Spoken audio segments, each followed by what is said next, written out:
I am of the opinion that if Lyft CEO David Risher actually listened, they say they all listen, they don't listen. They got like wax clogged up in their ears and they're like, what are you saying? What did you just say? What did you say? They're not listening. You need to listen to drivers, right? If you want this company to succeed, if you really want to break out of this $9-10 stock price issue, right? You got to start listening to the driver. Now, David Risher listened very, very well to Jeff Bezos and Amazon, right? It's all about the customer. David Risher, Lyft is not Amazon, right? Lyft comprises your money-making independent contractors called the driver, right? So yes, I understand that you have companies manufacturing products, sending them through Amazon, and it's all about the service. Let's get the product there as fast as possible. But here in Lyft, we have two parties. We have by the way, if you don't know that yet, Mr. Risher, you've been there for almost 200 days, right? We have what we call the passenger paying for the driver. For example, I'm using Austin as an example, right? To take them across town. But why would a driver get all upset and gung-ho and let me get there, let me get going, when he switches this on and you have a $1.50 surge and you have a $1.25 surge, right? And you have a $40 challenge for 20 rides.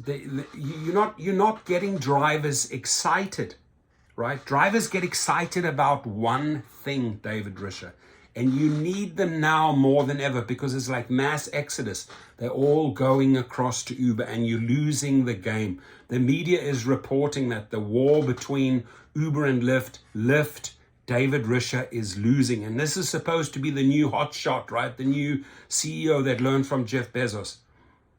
David Risher, listen to the sound for a second. Listen to that sound.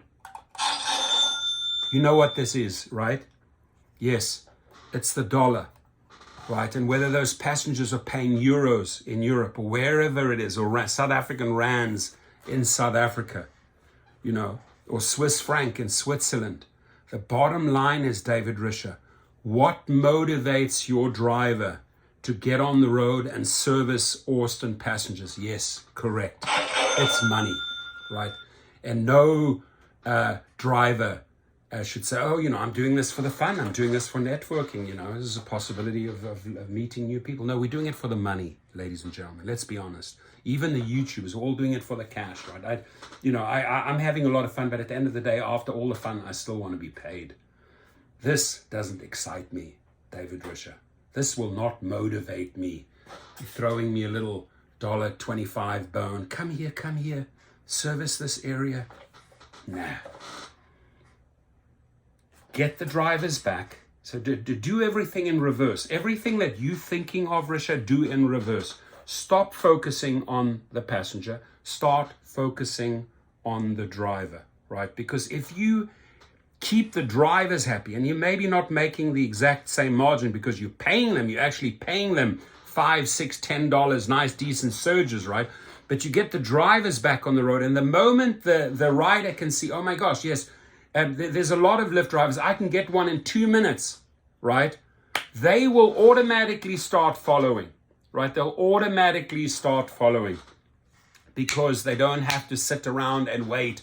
What I've spoken to countless Lyft riders, passengers who have the app on the platform or on their phones, and they say, I don't like waiting 15, 20 minutes for a Lyft. I can get an Uber much faster. You need the drivers on the grid, on the map, and you're not going to get the drivers on the grid by offering onesies and twosies, David Risher. So do everything in reverse. Your entire Jeff Bezos Amazon plan in reverse. Instead of focusing on the customer like Amazon does, focus on the driver. When you focus on the driver, David Risher, the riders will follow because they will get serviced faster, they will get into a car faster, they will get into a destination. People hate sitting around and waiting. I had a private trip the other day from SoFi. I got paid $250 for the return from SoFi over to Sherman Oaks, right? $200, right? And on the way, the one passenger in my private vehicle said, "Hey, I have to head off in that direction. Can you stop me? Can you stop here?" So we stopped. He's looking at the phone, and he goes, and he was looking at the Lyft, and he goes, "Real story, right? In my car." And he's going, "Oh, there's no Lyft Lyft drivers around here." And I said, "Why?" I said to the guy, "Why are you choosing Lyft? Why are you not looking at Uber?" He said, "Well, Uber's usually more expensive." And then "Well, let me look at Uber as well." So he pulls up Uber. It's got both. Most of the people have both, right? And this is an individual that's part of a big group but heading off in a different direction. And he goes, "Oh my gosh, there's an Uber driver here 3 minutes away." All the other guy, filthy rich, said, "Just, dude, don't stick around waiting here for a Lyft. Take an Uber." This happened in my car, and that goes to show me whether you have little money or a lot of money like these individuals did, it's about time, right? Time. You're not going to sit around there waiting, endless, wasting time waiting for a Lyft because there's no drivers. Why are there no drivers? Because they're not responding to onesies and twosies. You are missing the boat, David Risher. You are not listening, right? Go there, have your ears checked out, and get all that wax taken out of these two little things. Start listening to drivers. Start reading the comments. Get in there on social media. You need to start understanding the driver. He is all gung-ho, fixated on the rider. Why? Because that's what Amazon taught him. David Risher, Dara Koshashawi, this is not Amazon, right?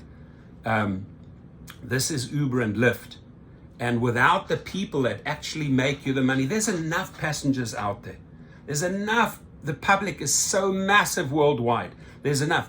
But drivers, the drivers that you need and you need to keep, instead of like, why are you spending the marketing dollars, David Risher, on recruiting a Lyft driver to quickly find out, I'm not making money here. Where else do I go? Oh, I download the Uber Lyft and the Uber Lyft and off I go, right? So you are losing countless and countless of drivers because your surges suck. You want to hear me say that again? Your surges suck.